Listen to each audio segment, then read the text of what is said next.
যখন এই পৃথিবী আমাকে ঠেলে ফেলে দেয়, সবাই যখন দূরে সরে যায়, তখনও একজন আছেন যিনি বলেন, এসো আমার বান্দা, আমি এখনো আছি।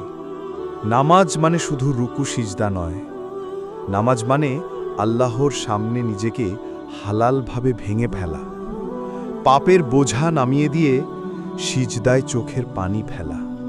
তুমি দুনিয়ার কাছে যতই তুচ্ছ হও, সিজদায় তুমি সবচেয়ে দামি হয়ে যাও, কারণ তখন তুমি রাজাদের রাজা আল্লাহর সামনে। তুমি যদি শান্তি চাও, তবে নামাজে ফিরে এসো, কারণ নামাজই একমাত্র স্থান যেখানে ডুবে গেলে হারাও না, বরং বেঁচে যাও। ওয়াকিমিস সালাত লিযিকরি, আমার স্মরণের জন্য তুমি নামাজ কায়েম করো। সূরা তুহা 14 নম্বর আয়াত। তো বন্ধুরা, আশা করি ভিডিওটা ভালো লেগেছে, তাহলে সাবস্ক্রাইব করে দিও। আল্লাহ হাফেজ।